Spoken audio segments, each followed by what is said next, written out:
Okay, no, this is not Roots, the miniseries. This is just part 4. Promise part 4 of our As rant. it gets progressively darker outside. Okay, go! Alright.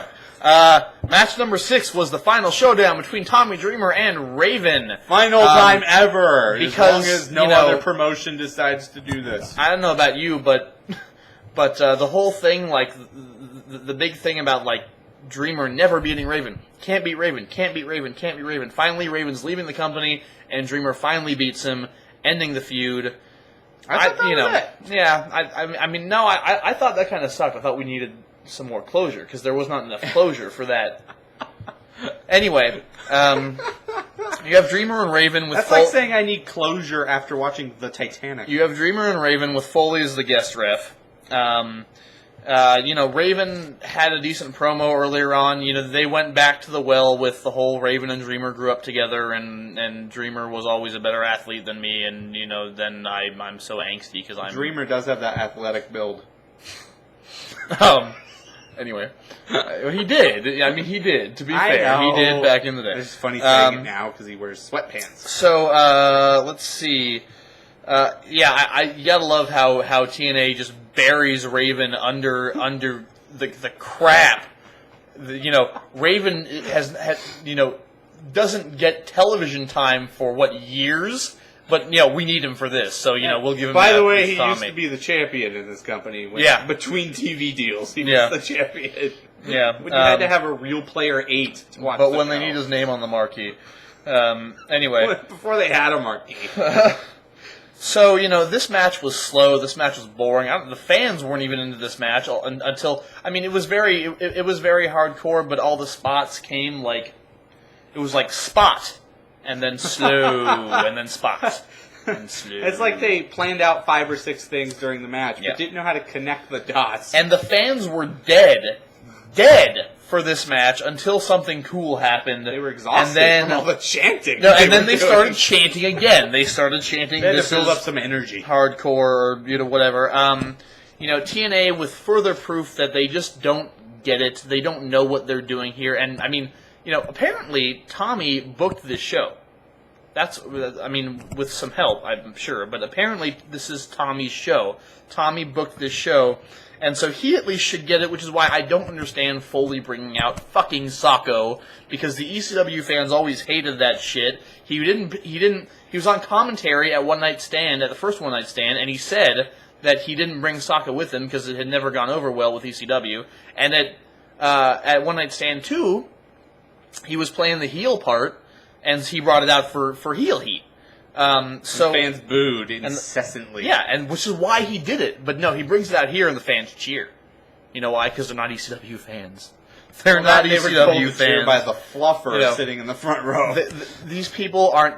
the people in the Impact Zone, I guarantee you, most of them did not watch ECW.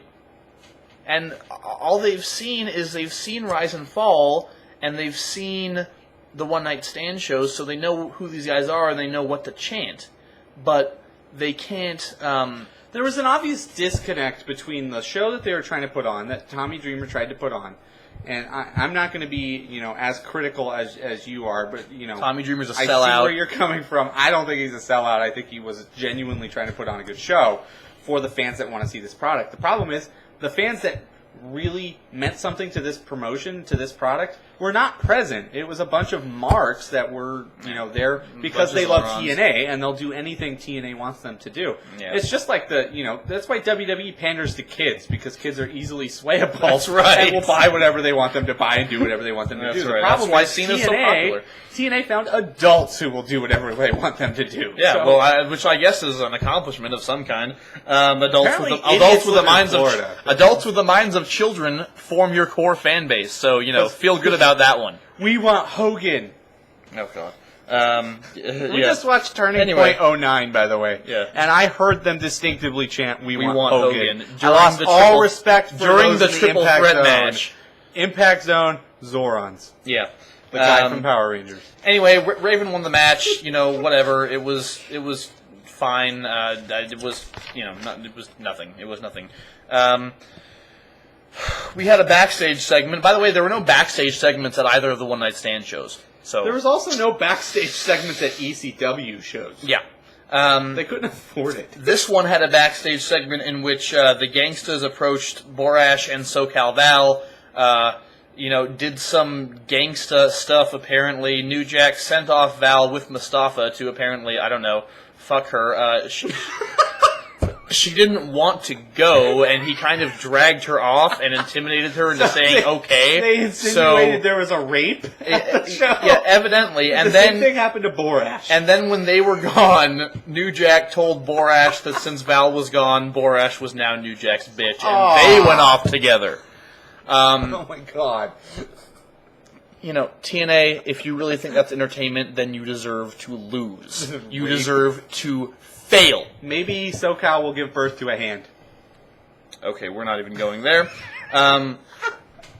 They did a thing thanking Heyman. That's cool, I guess. I mean, I'm glad they're not totally ignoring Heyman's contribution and Styles' contribution, but it just brings more attention to the fact that those two guys aren't there, and that Tommy is like, Joey Styles said on One Night Stand that, Heyman was the brains of ECW, Styles was the voice, and Tommy was the heart.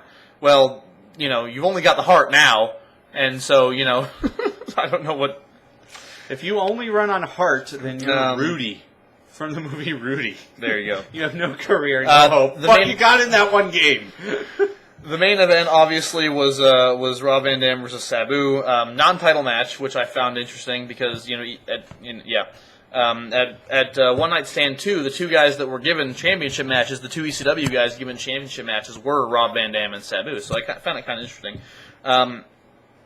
Let's see. Fonzie needs to stop whistling every 10 seconds because it really people like annoying. to play that's part of his gimmick. But watching old ECW tapes and ECW and DVDs, that was annoying then. Somebody should have stopped him now. So it's a good thing WEW didn't need Bill Alfonso though.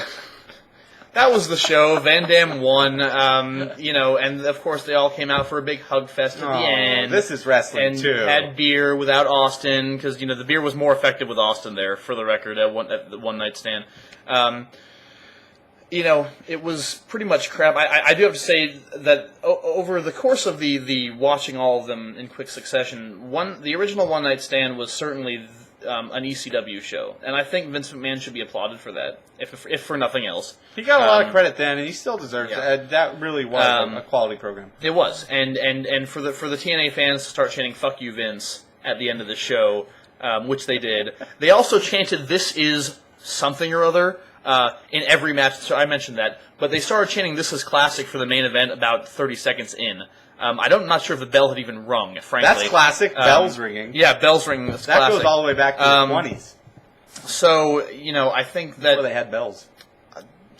I'm frankly fairly disgusted with this. I think that Tommy Dreamer... I know we have differing opinions on this, but I think personally that Tommy Dreamer had a lot to do with this show. I think I understand his feelings towards Vince McMahon perfectly, but I don't think you need to pretend like Vince McMahon never cared about ECW, because he obviously did, and there was a reason that you and all your friends still had jobs back in 2005 and 2006. And he put on better shows. Of these three shows, One Night Stand 2 was the best. I know it wasn't totally an ECW show. It was very much a WWE show. It was very much intended to become an extension, the third brand. Right, and that was what the point, and we all know what happened with that. It was crap, but still, it was really well done, really well done. And this was nothing. This was absolutely nothing. And it was just, ever since Dixie Carter has become an on-screen personality, it's just been this, it's been more of the, we love ourselves, we're TNA. The fans chanted, "Thank you, Dixie," at the end of the whole effing show, because after the ECW, because they chanted, "Thank you, Dixie," again. Everybody's thanking Dixie fucking Carter, and they're chanting, "Fuck you, Vince," when Vince put on a better ECW show. So, that's that. TNA kind of won me back over in some way with the whole effing show after this, but as far as this pay-per-view is concerned, it was utter crap. In closing, I'm really glad that Lance Storm's last match was not One Night Stand, because he kind of won that after Justin Incredible hit Jericho in the head with a stick. And his last match was, in fact, in Ring of Honor, and it was against Bryan Danielson, and much better. So, yeah. That was random. Sorry.